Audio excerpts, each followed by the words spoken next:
Hello everyone, welcome back to my YouTube channel, that is Bhagyashree Maths Classes. In this video, we will know about the direct and inverse variation. That is a very important concept of unitary method, right? And we will also know that how simply we can solve the questions that are based on the concept of direct and inverse variation, right? That method will save your lots of time. Okay, so let us start with direct and inverse variation. See, as these two, direct and inverse variation, are the types of unitary method. Okay, so first we should know that what is unitary method.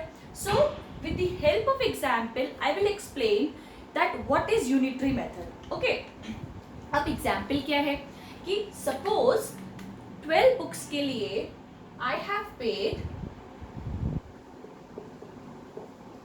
108 rupees. ठीक है, मैंने 12 books purchase करी and मैंने कितने rupees पे किए? 108 rupees. अगर suppose अब मुझे ऐसी 20 बुक्स और रिक्वायर्ड है, then how much price I will pay for 20 such books. ठीक है, कि अगर मुझे अब ये पता लगाना है कि मुझे 20 बुक्स और खरीदनी है तो मुझे 20 बुक्स के लिए कितना प्राइस पे करना है, तो वो कैसे पता लगेगा? सी, जब तक हमें ये नहीं पता होगा कि हर एक बुक का कितना प्राइस है, तब तक हमें नहीं पता लगा सकते कि 20 बुक्स का कितना प्राइस होगा, right? So it means first of all we need to know that what will be the price of one book. It means we need to know that what will be the per unit cost of per unit quantity. ठीक है, then we will know that what will be the cost of 20 books. ठीक है, so first of all we will do that the price of one book will be 108 divided by 12. जितने में हमने 12 books purchase करी थी उस price को number of books से डिवाइड कर देंगे तो हमें प्राइस पता लग जाएगा वन बुक का. ठीक है, सो that is your 9. It means what will be the cost of one book? ₹9. ठीक है, अब जब हमें वन बुक का प्राइस पता लग गया then we can easily find that what will be the cost of 20 such books. So simply 20 books का कितना प्राइस होगा? Price of 20 such books will be 9 multiply by 20. जितना पर यूनिट बुक का price है उसे मल्टीप्लाई कर देंगे number of total books से that we want. So that is your ₹180. ठीक है, it means this is your unitary method in which we will find the per unit of quantity. ठीक है, to know the total number of unit of quantity. ठीक है, because see in the name unitary the word unit itself comes. और unit का मतलब क्या होता है? वन. सिंपल मतलब क्या है unit का? वन. कि इसका मतलब अगर हमें किसी भी रिक्वायर्ड नंबर ऑफ क्वांटिटी के प्राइस या कुछ भी जो हमसे पूछा है वो फाइंड करना है तो उसके लिए जरूरी है कि हम पहले पर यूनिट क्वांटिटी का क्या प्राइस है वो फाइंड करें. ठीक है, so this is your unitary method जिसका एक प्रॉपर वे होता है इक्वेशंस को सॉल्व करने का, राइट? अब see this same question, how can we relate this same question with the direct and inverse variation. ठीक है, ये सेम क्वेश्चन को हम डायरेक्ट और इनवर्स वेरिएशन से कैसे रिलेट कर सकते हैं दैट वी विल नो. ठीक है, so first of all I will explain you that what is the difference between direct and inverse variation. ठीक है, see here it is direct variation, here it is inverse, you can say it as inverse variation or indirect variation. ठीक है, अब variation देखो, direct means क्या होता है? Direct का मतलब होता है समथिंग दैट इज रिलेटेड. ठीक है, it means similar to each other. ठीक है, कि ये एक चीज से सिमिलर है तो दैट मीन्स डायरेक्ट. ठीक है, और वेरिएशन का मतलब होता है चेंज होना किसी चीज में. सो डायरेक्ट वेरिएशन का मतलब कि when we have two quantities, suppose we have two quantities. ठीक है, और एक ये क्वांटिटी है, ठीक है, और एक ये क्वांटिटी है. ठीक है, suppose we have two quantity और अगर एक क्वांटिटी में कुछ इंक्रीज हो रहा है then at the same time other quantity will also increase. ठीक है, and if there is a decrease in that quantity then at the same time other quantity will also decrease. ठीक है, क्या मतलब हुआ डायरेक्ट वेरिएशन का? मतलब कि अगर मैं 2 क्वांटिटी की बात कर रही हूँ तो अगर एक क्वांटिटी बढ़ेगी तो दूसरी क्वांटिटी भी बढ़ेगी, और अगर एक क्वांटिटी कम होगी तो दूसरी क्वांटिटी भी कम होगी। इट मीन्स वेरिएशन तो हो रहा है, चेंज तो हो रहा है, बट डायरेक्ट वे में। डायरेक्ट मतलब या तो दोनों बढ़ेंगे या दोनों कम होंगे, ठीक है। This is your direct variation. अब इसका जस्ट अपोजिट है आपका इनवर्स वेरिएशन। इनवर्स वेरिएशन में क्या होता है, अगर एक क्वांटिटी बढ़ेगी तो दूसरी क्वांटिटी क्या होगी, कम हो जाएगी। एक क्वांटिटी के बढ़ने से दूसरी क्वांटिटी कम हो जाएगी, ठीक है। इट मीन्स वेरिएशन हो रहा है, चेंज हो रहा है, बट इनवर्स वे में। इनवर्स मतलब अपोजिट वे में। इनवर्स का मतलब होता है अपोजिट, ठीक है। सो इसी का अपोजिट क्या है, अगर एक क्वांटिटी कम होगी तो दूसरी बढ़ जाएगी। So this is your inverse variation, right? So it is very important to understand the difference between direct and inverse variation, because that will help you to solve the question based on this concept. ठीक है? So I will repeat it again. What is direct variation? If there is an increase in one quantity, then there will be an increase in other quantity at the same time, and vice versa. And what is inverse variation? If there is an increase in one quantity, then there is a decrease in the another quantity, and if there is a decrease in one quantity, then there will be an increase in another quantity, right? So that is your inverse variation. इतना समझ आया? Now we will solve the question that are based on the concept of direct and inverse variation. So first question is what? See, the first question that I have solved, ठीक है, the question जो मैंने पहले solve किया था that is same, ठीक है, which is given here, कि आप इसे दूसरे मेथड से कैसे solve करना है वो I will tell you. For this you will take one box, you will make one box, ठीक है। अब इसमें see, किसी भी क्वेश्चन में आपको क्या होता है, दो या दो से ज्यादा चीज गिवन होती है जिसके बीच में आप कंपेयर कर रहे होते हो, ठीक है। जैसे कि यहाँ पे आपको क्या गिवन है कि यहाँ पे आपको है द कॉस्ट ऑफ 12 बुक्स, यानी बुक्स मेंशन है जिसका प्राइस कितना दे रखा है 108 rupees, and you have to find the cost of 20 such books. तो यहाँ पे कौन सी दो क्वांटिटी के बीच में कंपैरिजन हो रहा है, बुक्स के बीच में और कॉस्ट के बीच में। सबसे पहले आपने ये फाइंड करना है कि कौन सी क्वांटिटी के बीच में कंपेयर हो रहा है। तो you will make 2 column, because यहाँ पे दो क्वांटिटी के बीच में कंपेयर है। So you will make 2 column. In first column, see column is this, ये first column, this is second column, ठीक है। फर्स्ट कॉलम में आपका यहाँ पे है बुक्स, नंबर ऑफ बुक्स, और यहाँ पे आपका है कॉस्ट, ठीक है, कॉस्ट इन रुपीज। अब जो इंफॉर्मेशन गिवन है जस्ट इन बॉक्सेस में आपको वो इंफॉर्मेशन फिल करनी है। कॉस्ट ऑफ 12 बुक्स, कितनी बुक्स है 12 बुक्स, जिसकी कॉस्ट कितनी है आपको 108 रुपीज, ठीक है। ये कॉस्ट आपको रुपीज में गिवन है, ठीक है। सेकेंड आपसे पूछ रहा है find the cost of 20 such books, यानी आपको सेकेंड चीज क्या गिवन है 20 बुक्स की कॉस्ट आपसे पूछ रहा है, right. It is not given to you. So let us assume that the cost of 20 books will be x rupees, ठीक है। अब इतना करने के बाद the next thing that you will do, that is you will identify that the particular question is related to direct variation or inverse variation, ठीक है, कि ये direct variation से relate करता है कि inverse variation से करता है। अब वो कैसे पता लगेगा, सिंपल आपको assume करना है कि सपोज आप सोचो 12 बुक खरीद रहे हो तो आपको 108 रुपीज देने पड़ रहे हैं। अगर आप ज्यादा नंबर ऑफ बुक्स खरीदोगे, अब आप 20 बुक्स खरीद रहे हो तो ऑब्वियसली आपको ज्यादा रुपीज पे करने पड़ेंगे, राइट। पहले आप एक चॉकलेट खरीद रहे थे जिसके लिए आप 10 रुपीज दे रहे थे, अगर आप 2 चॉकलेट खरीदोगे देन यू हैव टू पे 20 रुपीज, 2 इंटू 10। जब नंबर ऑफ क्वांटिटी इंक्रीज होगी तो नंबर ऑफ प्राइस भी ऑटोमेटिकली इंक्रीज हो जाएगा। So it means there is a direct variation कि नंबर ऑफ बुक्स बढ़ रही हैं तो नंबर ऑफ प्राइस भी, कॉस्ट ऑफ प्राइस भी बढ़ेगा, ठीक है। डायरेक्ट वेरिएशन का क्वेश्चन है। अगर ये डायरेक्ट वेरिएशन का क्वेश्चन है then how will you solve this, ठीक है। अब आपने ये पता लगा लिया this is a direct variation, so as its name direct, तो simply you will directly write the values. अब कैसे लिखनी है, फर्स्ट वैल्यू 12 है, then upon sign, next value क्या है 20, ठीक है, then put the sign of equal to, next value क्या है 108 अपॉन साइन, नेक्स्ट वैल्यू क्या है x। बिल्कुल डायरेक्टली आपने सारी वैल्यूज को एज इट इज उतारना है कॉलम वाइज, ठीक है, ऐसे नहीं उतारना, कॉलम वाइज उतारना, बिकॉज पहले आपके कॉलम में बुक्स है, दूसरे में आपकी कॉस्ट है, ठीक है। Now simply after doing this you will do cross multiply. Cross multiply मतलब इसको इससे मल्टीप्लाई करना है, x को 12 से, 20 को 108 से मल्टीप्लाई करते हो इन अ क्रॉस वे। अब इस ये हो जाएगा x इंटू 12, फिर इक्वल टू का साइन लगाते हो, दिस विल बी 20 इंटू 108। यहाँ से आप x की वैल्यू फाइंड करोगे, so this will remain same 20 into 108 and this 12 is in multiplication, जब इधर आएगा तो division. Now you will solve this, 12 9s are 108, 20 into 9 is 180. It means 180 rupees you have to pay for 20 such books. Same answer आया था पहले question में, उसका वे अलग था सॉल्व करने का, and this is your different way. ये आपने पता लगाना है कि ये डायरेक्ट वेरिएशन का क्वेश्चन है कि इनवर्स वेरिएशन का क्वेश्चन है। अगर डायरेक्ट का है तो सिंपली आपको ऐसे सॉल्व करना है, ठीक है। Now move on to the next question. Inverse variation में कैसे सॉल्व करना है दैट वी विल नो जब हम उसके क्वेश्चन सॉल्व करेंगे, ठीक है। So second question,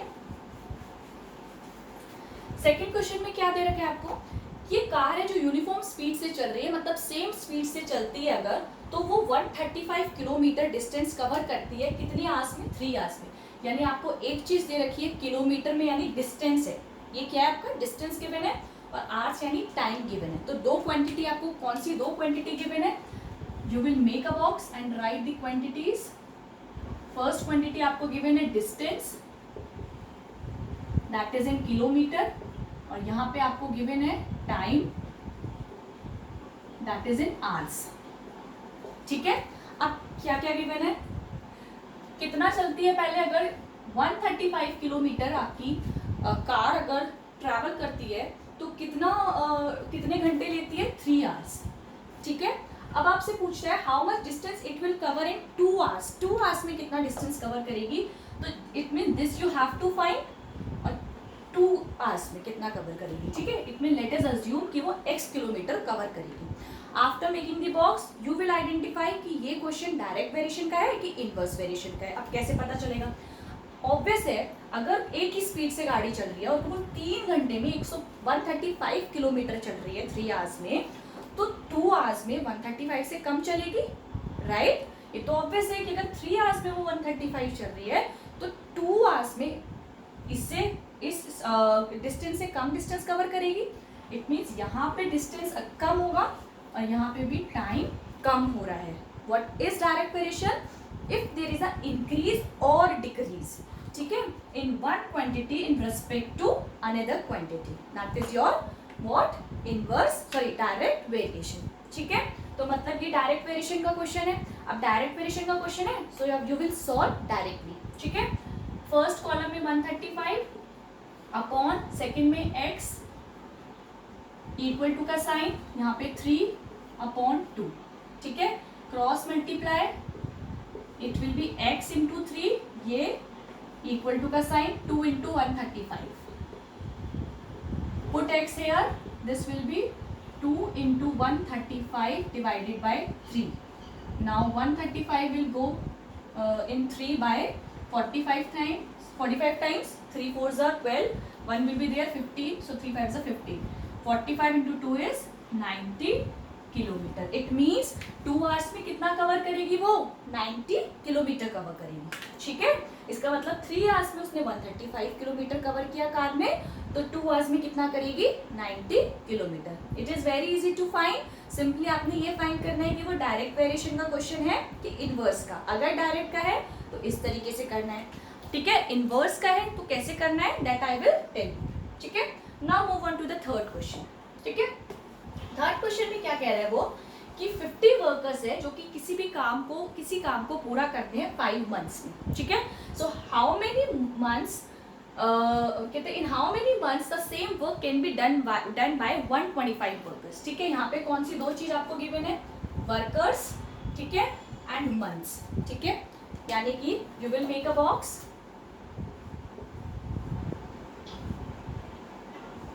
here it is workers and here it is months. Time बोल सकते हो आप इसे या मंथ्स लिख सकते हो, जो भी लिखना है आपको। अब सी, पहले कितने वर्कर्स थे, 50 वर्कर्स थे, तो वो काम कितने दिन में पूरा करते थे, कितने टाइम में पूरा करते थे, 5 मंथ्स में कंप्लीट कर लेते थे। अब क्या करा, नंबर ऑफ वर्कर्स को बढ़ा दिया, कितने कर दिए, 125 मेन हो गए यहाँ पे, यानी यहाँ पे वर्कर्स से मतलब है, ठीक है। तो आपका कितने मंथ्स लगेंगे that you have to find. ठीक है, लेट अस अज्यूम कि x मंथ लगेंगे, हमें नहीं पता कितना टाइम लगेगा, हमने उसे x अज्यूम कर लिया. अब second step is what, identify करो कि क्वेश्चन डायरेक्ट का है कि इनवर्स वेरिएशन का है. अब देखो, अगर 50 लोग काम कर रहे थे तो 5 महीने में उस काम को पूरा कर रहे थे. अगर हमने उसको बढ़ा दिया, नंबर ऑफ वर्कर्स को बढ़ा दिया, तो ऑब्वियसली वो काम 5 महीने से कम टाइम में पूरा होगा. सेम एग्जाम्पल, सपोज अगर एक होमवर्क था जो मैं पहले अकेले कर रही थी, ठीक है, अब मैंने उस होमवर्क को शेयर कर लिया, मैं और मेरी सिस्टर मिलके उस काम को कर रहे हैं, होमवर्क को कंप्लीट कर रहे हैं, तो ऑब्वियसली वो कम टाइम में करेंगे, राइट. अगर नंबर ऑफ पर्सन बढ़ रहे हैं यहाँ पे, तो नंबर ऑफ जो टाइम जो लग रहा था उस काम को करने में वो कम हो जाएगा, रिड्यूस हो जाएगा. सो इट मीन्स यहाँ पे वर्कर्स में क्या हो रहा है, इंक्रीज. 50 से 125 हो गए, ठीक है, पर जो अब नंबर ऑफ मंथ्स तो कम लगेंगे, टाइम तो कम लगेगा क्योंकि वर्कर्स बढ़ गए हैं, ये डिक्रीज होगा. It means this is your inverse variation where one quantity is getting increase in respect to other quantity. ठीक है, एक बढ़ रहा है एक घट रहा है, that is your inverse variation. दोनों बढ़ रहे हैं, ठीक है, या दोनों घट रहे हैं, that is your direct variation. एक बढ़ रहा है एक कम हो रहा है, that is your inverse variation. right? अब पता लग गया इनवर्स वेरिएशन है, कैसे सॉल्व करना है. सी, डायरेक्ट वेरिएशन में हम सिंपली डायरेक्टली वैल्यूज लिखते हैं, बट इनवर्स वेरिएशन में सिर्फ एक चेंज है आपका. ठीक हो, जिस भी कॉलम में आपको अननोन वेरिएबल गिवन है, यानी आपको फाइंड करना है कुछ, उस कॉलम को आपको इन्वर्स करना है. और जिस कॉलम में दोनों चीज गिवन है, इन अ सेंस की सारी इंफॉर्मेशन गिवन है, उसको you will write as it is. ठीक है, इसमें आपको दोनों चीज गिवन है इस कॉलम में, so you will write as it is 50/125. Put the sign of equal to. अब इस कॉलम में, मंथ वाले कॉलम में आपको अननोन है, मतलब ये फाइंड करना है, तो इसको आपको अपोजिट कर देना है इस कॉलम को. इट मीन्स डायरेक्ट में तो हम कैसे लिखते थे कि 50/125, अगर डायरेक्ट का होता तो 5/x ऐसे लिखते डायरेक्ट में. बट इनवर्स, क्योंकि इनवर्स वेरिएशन का क्वेश्चन है, तो हम इस वाले को इनवर्स कर देंगे, जिसमें जिस भी कॉलम में हमारा वैल्यू फाइंड करने की है, अननोन वेरिएबल है, उस कॉलम को हम इनवर्स कर देंगे, अपोजिट कर देंगे. It means it will B x/5. Right, सिर्फ ये चेंज है आपका. Now cross multiply. It will be x into 125. Put the sign of equal to 5 into 50 into 5. x की वैल्यू फाइंड करनी है. This will remain same. ये 125 यहाँ division में आ जाएगा. ठीक है, so this is 25. ठीक है, and 2.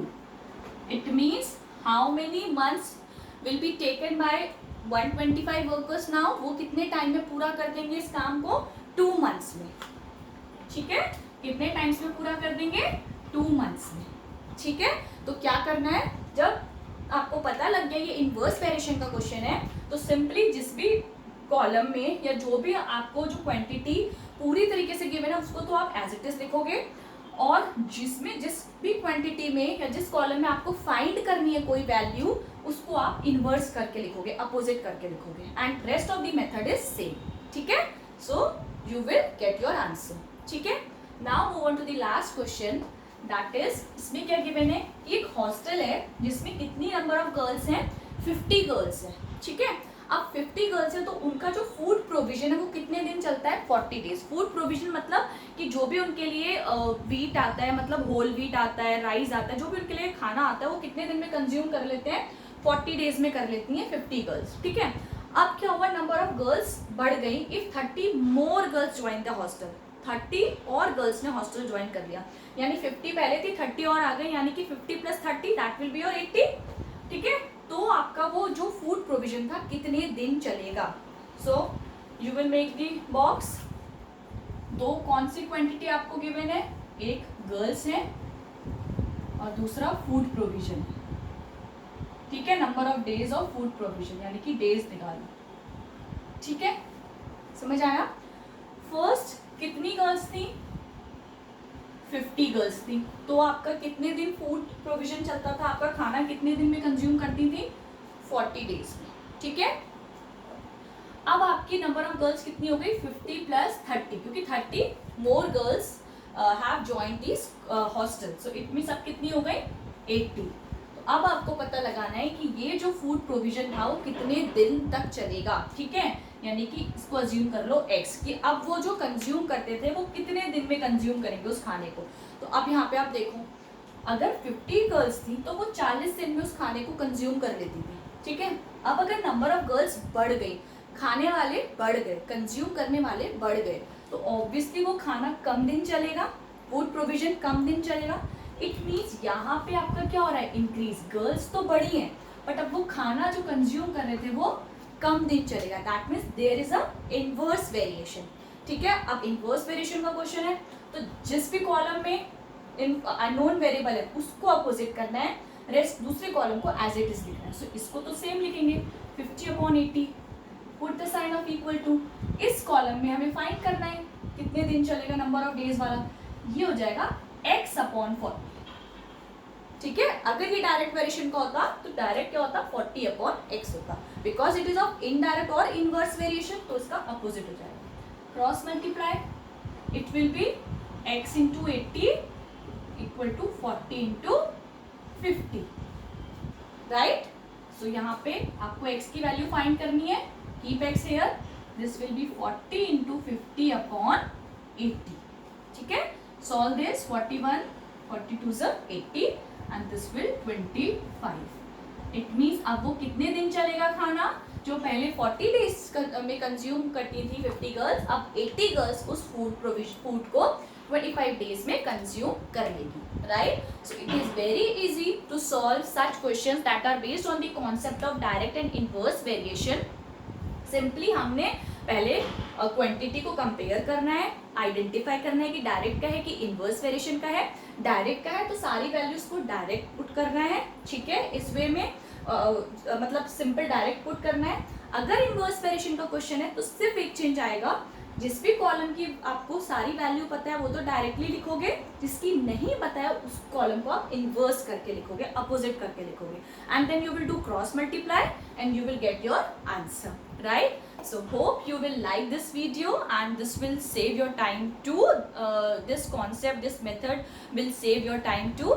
So thank you for watching my video and please like and subscribe the channel for more such videos. And still if you are having any doubt then put your comment in the comment box. So thank you.